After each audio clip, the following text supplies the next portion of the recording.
ဒီနေ့ပေါ့နော်ကျွန်တော်တို့ control panel တွေမှာအများအားတွေ့ရတဲ့ဒီ timer လေးတွေရဲ့အကြောင်းကိုကျွန်တော်သိတဲ့လောက်လေးပေါ့နော်ညှောက်ပေးတော့မှာဖြစ်ပါတယ်ဒီပစ္စည်းလေးရဲ့ကြတော့အချိန်တက်မဲ့ပြီးတော့လောက်လို့ရတဲ့ပစ္စည်းလေးပေါ့နော်သူကအချိန်တက်မဲ့ပေးတယ်ပေါ့ဥပမာကျွန်တော်တို့အလုပ်တစ်ခုကိုဒီ4 second ပေါ့ဒီ timer 10 second ရှိတယ်နော်10 second ရှိတော့ကျွန်တော်တို့4 second မှာအလုပ်လုပ်စီချင်တယ်ဆိုလို့ရှိရင်4 second မှာထားတယ်ဒီအတန်လေးကိုဒါဆိုလို့ရှိရင်သူက4 second ရောက်ရင်လုပ်လို့ရတယ်ဗျ4 second ရောက်ရင်အလုပ်ရနာလို့ရတယ်ပေါ့နော်ဒီလို control လုပ်ပေးတဲ့ပစ္စည်းလေးတစ်ခုဖြစ်တာပေါ့ဒါကိုကျွန်တော်တို့ wiring တက်ဆင်မယ်ဆိုလို့ရှိရင်သူ့ရဲ့နောက်ကျောင်းမှာပါတဲ့ဒီ diagram လေးရင်ကြည့်ရမှာပေါ့နော် diagram လေးနဲ့ဒီတူသုံးပြရမယ် bit လေးနဲ့တွဲကြည့်တာပို့ပြီးတော့သဘောပေါက်လွယ်တယ်ပေါ့နော်သူ့ရဲ့ပစ္စည်းလေးဒီလိုပေါ့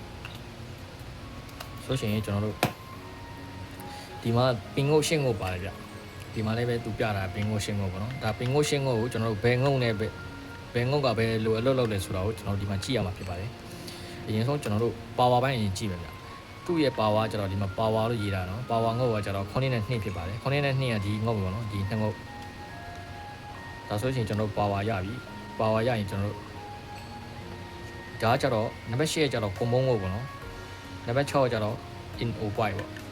နံပါတ်5ကကျတော့ in c point ပေါ့နော်ဒါကကျတော့သစုံသူက865သစုံပေါ့နော်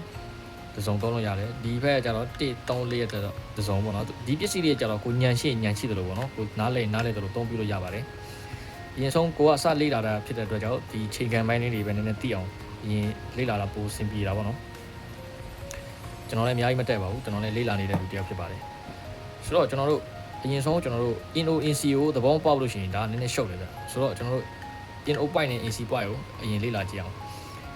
INC ကကျတော့ normally close ပေါ့နော် INO ကကျတော့ normally open ဒါကိုဒီလိုစဉ်းစားလို့ရတယ်ဗျထိနေတာကကျတော့ INC ပေါ့နော်ကွာနေတာကကျတော့ INO ပေါ့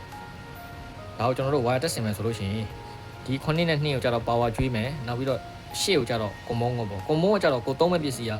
AC ဖြစ်ရင် common ကို AC ထည့်ပါနော် DC ဖြစ်ရင်လည်း DC ထည့်ပေါ့ဒီလိုထည့်လို့ရပါတယ်နောက်ပြီးတော့ number 6ပေါ့နော် number 6ကကျတော့ in o white ဖြစ်လို့သူကကျွန်တော်တို့ဒီ timer လေးကို number 6မှာအောက်ပို့ထည့်ထားမယ်ဆိုလို့ရှိရင်ပေါ့နော်ဒီအတန်လေးကို number 4မှာထားမယ်ကျွန်တော်တို့အောက်ပို့ကို number 6မှာထည့်ထားတယ်ဆိုလို့ရှိရင် timer ကို power on လိုက်တာနဲ့သူကရေတွက်မယ်ရေတွက်ပြီးတော့ number 4ကိုရောက်တာနဲ့ in o ဖြစ်တဲ့အတွက်ကြောင့် number 4ရောက်မှသူကအလုပ်စားလုပ်မှာဗျ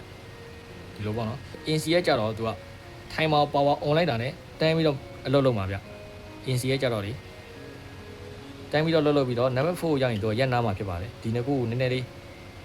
လေးနားလည်ဖို့လိုတာပေါ့နော်ဒီချာလေးစဉ်းစားဖို့လိုတယ်ဒီနှစ်ခုနားလည်သွားလို့ရှိရင်ကျန်တဲ့ပစ္စည်းတွေလို့စင်တက်သွားတာပေါ့နော်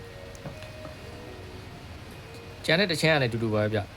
1ရယ်3ရယ်4ရယ်ဒါတစ်စုံပေါ့နော် contact တစ်စုံဖြစ်ပါတယ်ဒါ common ကို INCO ပေါ့နော်ဒါနံပါတ်8တဲ့ common ကိုနံပါတ်5 INC နံပါတ်6 INO